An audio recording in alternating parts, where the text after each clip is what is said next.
Atualmente, a mulher moderna assume novos papéis na sociedade e, devido a esse acúmulo de funções, muitas negligenciam a própria saúde. O CRES-RJ, celebrando a campanha Outubro Rosa, busca conscientizar as mulheres sobre a importância da prevenção e do diagnóstico precoce do câncer de mama. A instituição entende, porém, a necessidade de abordar a saúde feminina como um todo. É fundamental que os corretores de imóveis indiquem esse programa para suas mães, esposas, filhas, afinal toda mulher deve e merece manter-se fisicamente e emocionalmente saudável.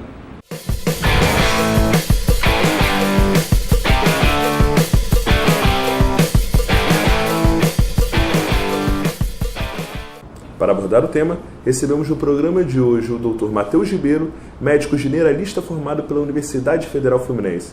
Doutor, obrigado pela presença, é um prazer recebê-lo aqui na TV Cresce Rio. Obrigado, Caio. Eu que agradeço o convite. Inicialmente, explica pra gente quais são os exames que identificam que a mulher tem o câncer de mama e qual a importância do autoexame. Vamos lá, Caio. Os exames que são feitos geralmente são a mamografia, que está muito difundida hoje, a ultrassonografia e, como você citou, o autoexame da mama. Essas são as três abordagens básicas. É importante a gente trazer que 80% aproximadamente dos diagnósticos no Brasil ainda são feitos pelo autoexame da mama, o que é uma taxa que a gente gostaria de mudar, porque isso significa, muitas vezes, um diagnóstico já com um tumor de um tamanho considerável, cerca de 1 centímetro. Geralmente demora 10 anos para o tumor atingir esse tamanho. Então a gente gosta da ideia de trabalhar com um diagnóstico precoce, cara. Para esse diagnóstico precoce, tem uma política nacional pelo Ministério da Saúde, ela prevê que nós iniciemos o rastreio com a mamografia. E aqui vem uma diferença entre a mamografia de rastreio e de diagnóstico. Geralmente é uma confusão que tem muito na cabeça, difundido, né, entre as clientes.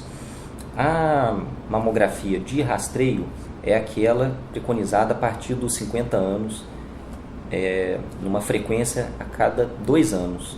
Então não é aquele desespero anual da mamografia, o que é indicado de acordo com o médico de cada uma, o ginecologista de cada uma. Aqui o público, né, das corretoras, o que a gente viu são mais ou menos 12 mil corretoras, geralmente com plano de saúde, então já faz esse acompanhamento.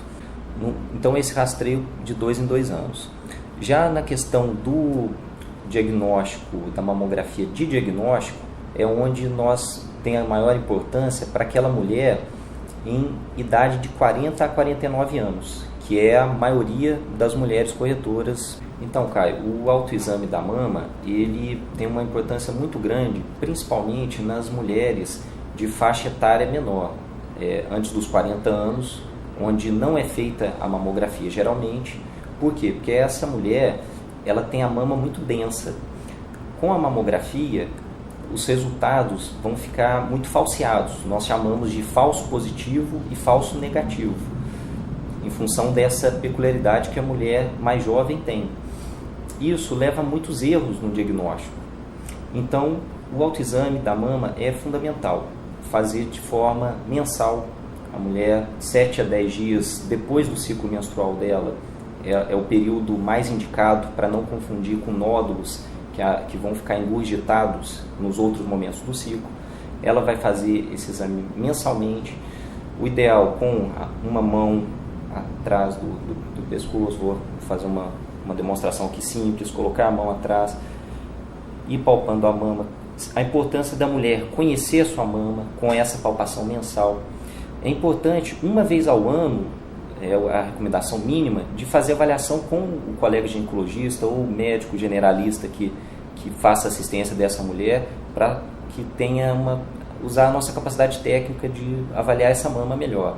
Principalmente isso eu estou falando para as jovens, né, nessa faixa, e para as mulheres nessa faixa de 40 a 49 anos, que ainda não fazem mamografia, em função de muitos erros que acontecem, e o falso positivo, que é a mulher que tem um diagnóstico de nódulo, ela se preocupa, altera a estrutura familiar dela, altera a relação ambiente de trabalho, trazendo para ela um tempo que ela vai ter que se dedicar a fazer vários exames, várias consultas, Então, o Ministério da Saúde calculou isso, mostrando que não tem uma compensação muito grande a mulher iniciar essa mamografia dos 40 aos 50.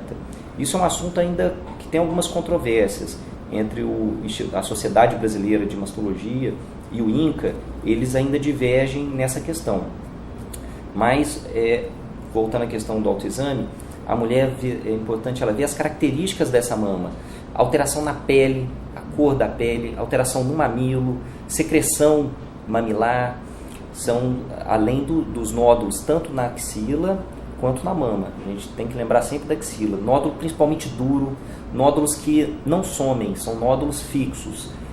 Os nódulos que são mais benignos, eles vão desaparecer em outros momentos do ciclo menstrual, enquanto esses nódulos fixos são de maior preocupação. E por isso a ajuda de um colega avaliando essa cliente uma vez ao ano, pelo menos. Entrando na questão da mamografia agora, Caio, queria colocar a diferença entre mamografia de rastreio e a mamografia de diagnóstico. A mamografia de rastreio, ela é a que eu coloquei para você, vai ser a partir dos 50 anos. São mulheres que a mama está completamente normal, nada, a pele não está alterada, não tem nódulos, mas nós fazemos essa mamografia a cada 2 anos, de acordo com o INCA, com o Ministério da Saúde, para poder pegar antes desse tumor ser palpável. Então a gente vai pegar pequenas alterações para localizar. Essa faixa de 50 anos é muito importante, Caio, porque é a partir dela que ocorre o maior número de casos de câncer. De cada 5 mulheres com câncer, 4 estão nessa faixa etária, a partir dos 50 anos. Então, esse é o grande público nosso e coincide também com o maior número das corretoras, que são corretoras a partir ali de 35, 40 anos de idades. Para essas pessoas fazer essa mamografia de 2 anos, que é a recomendação.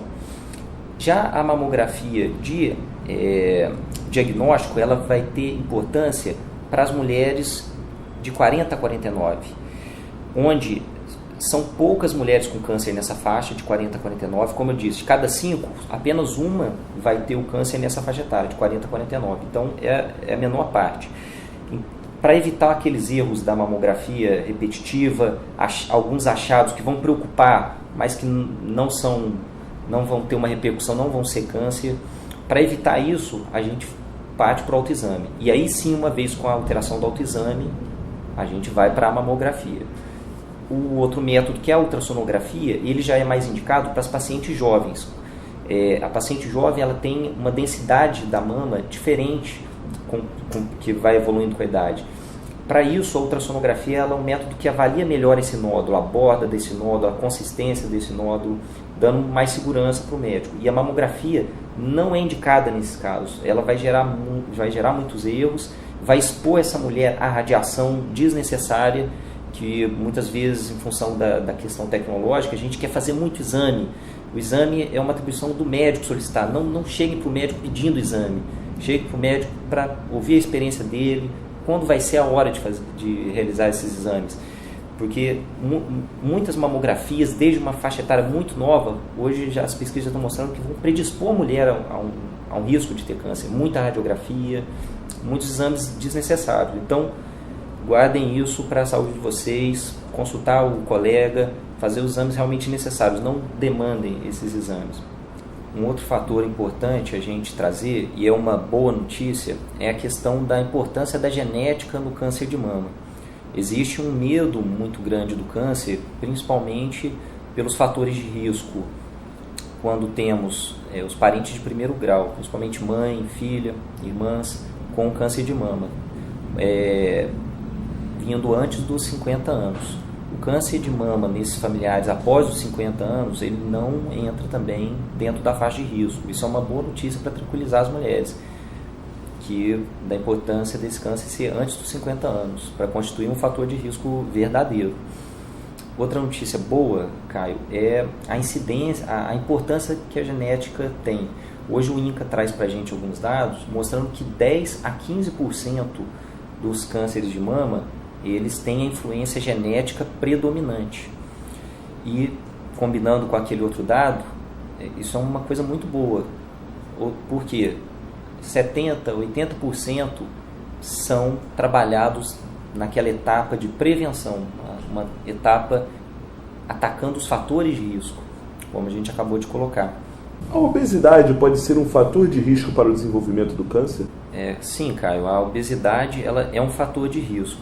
Hoje as pesquisas já estão mostrando que a obesidade ela está associada a um padrão inflamatório no organismo, um padrão de resistência insulínica, que é um outro termo muito ligado ao diabetes também.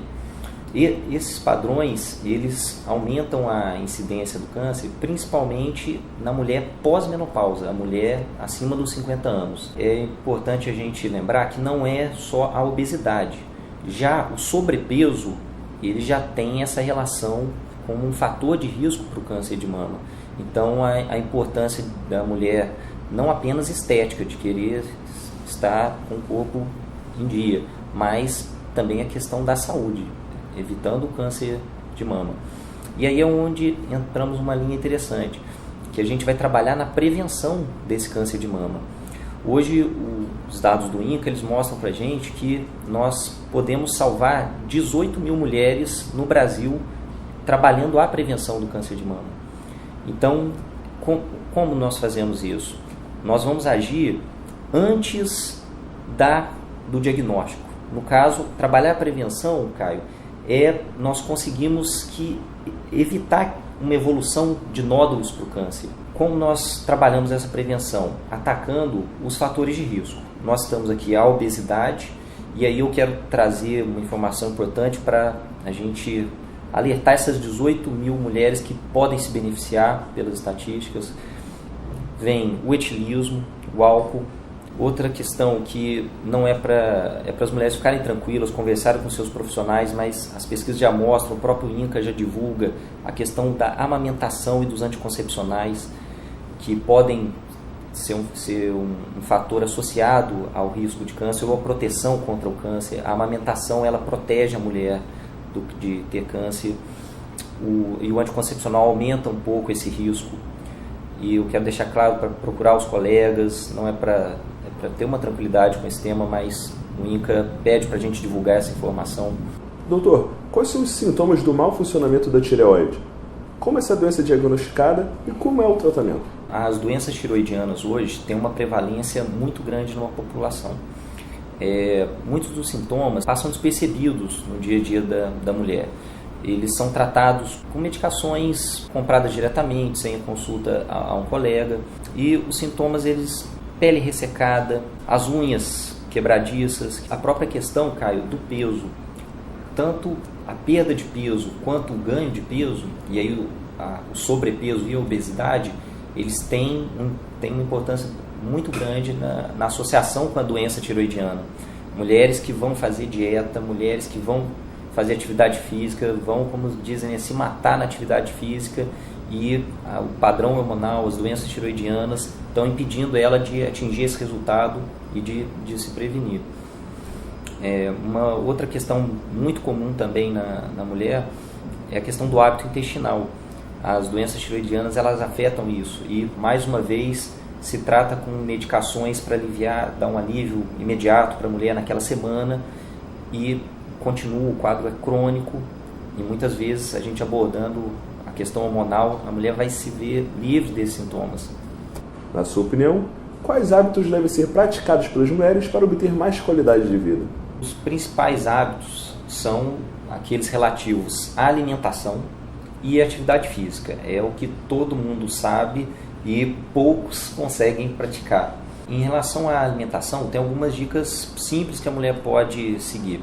Tem muitas pacientes que me relatam, elas levam ovos cozidos para o trabalho, elas partem cenoura em palitos para poder fazer esses lanches rápidos, castanhas, uvas, são alternativas simples. Na questão da atividade física, para aquela mulher que não pratica atividade física, iniciar devagar, ainda que não vá a uma academia, ainda que não tenha um profissional, o educador físico disponível, numa fase inicial, começar com caminhadas. Outro hábito importante é a questão do cuidado com o sono. A mulher, ela começar a diminuir a luminosidade do ambiente, 1 hora, 2 horas antes de dormir, evitar realmente a questão da televisão, do tablet, do celular, ela já entrando nesse processo de desligamento. Isso é importante principalmente para aquelas mulheres que já sofrem com a insônia ou com uma qualidade muito ruim de sono. Que outras doenças relacionadas às mulheres são comuns e influenciam negativamente no cotidiano? Um fator que afeta bastante a qualidade de vida da mulher, que é a dismenorreia. É a relação com os problemas durante a menstruação. Hoje fica até um pouco às vezes banalizado a ideia de que a mulher precisa sofrer durante aquele período. E isso não é verdade. Esse ciclo menstrual ele vai afetar a qualidade de vida dela. Geralmente é tratado com um analgésico simples, as mulheres têm sempre na bolsa. Só que o conselho que eu dou é para não subestimar esses sintomas, procurar a ajuda do colega, do ginecologista ou do médico assistente, que ela tenha mais confiança, para abordar essas questões de uma maneira mais séria. Outro fator que afeta muito a qualidade de vida dessas mulheres são as infecções crônicas. Um dos exemplos é a infecção urinária, os corrimentos, a candidíase. São infecções que afetam a qualidade de vida da mulher, afetam a vida sexual da mulher, e elas muitas vezes são tratadas com medicações simples. Às vezes a mulher também não procura a orientação de um colega, vão usando uma medicação até anunciada e acabam cronificando. Elas não fazem um tratamento adequado e aí passam a ter infecções repetidas em função disso. Então é importante a gente fazer essa abordagem. Outra preocupação importante que nós temos na saúde da mulher são as outras causas de mortalidade. Nós estamos falando do Outubro Rosa, em função do câncer de mama, que é uma campanha específica para o câncer de mama, mas o infarto agudo do miocárdio, o AVC, que são os derrames, o diabetes, doenças respiratórias restritivas, asma, a própria pneumonia, elas matam mais do que o câncer. Então nós temos que fazer esse alerta para a mulher, tanto na prevenção delas, que são doenças que podem ser prevenidas com a questão da qualidade de vida, né? Os exercícios, a alimentação. Para finalizar, deixe um recado para o corretor de imóveis que está nos assistindo nesse momento. Para finalizar, eu queria trazer a atenção das mulheres e dos corretores também a questão das doenças ocupacionais, que elas envolvem a ergonomia, muitas horas exposto ali no computador, a postura correta na digitação, peso no trabalho, carregar às vezes em um ombro só. Outra questão são os calçados adequados. Vocês trabalham muito, né, no campo, mostrando os imóveis. Essas são as principais preocupações na questão ocupacional. E finalmente a mensagem do Outubro Rosa, eu quero deixar para vocês, vamos salvar essas mulheres, tanto as esposas, as filhas e as próprias mulheres, atuando na prevenção. Vamos salvar essas 18 mil mulheres que o INCA nos mostra com dados que podem ser prevenidos. Eu quero ressaltar a importância de um cuidado integral com a saúde, porque a cada mulher que nós perdemos para o câncer de mama, nós perdemos 2 para o diabetes, perdemos ainda 3 outras mulheres em função de doenças respiratórias, perdemos ainda outras 4 mulheres pelo infarto agudo do miocárdio e finalmente ainda mais 4 mulheres perdemos para os derrames, isso aqui é o AVC. Vamos trabalhar essa prevenção, é a mensagem que eu quero deixar para vocês. Doutor, obrigado pela presença neste programa, foi um prazer e obrigado pelas informações passadas aos profissionais. Que isso, cara. Estamos aí disponíveis para ajudar a difundir essa informação. Não deixem de pesquisar sobre o assunto, de buscar ajuda médica. Toda mulher deve e merece cuidar da saúde. Um grande abraço e até o próximo programa.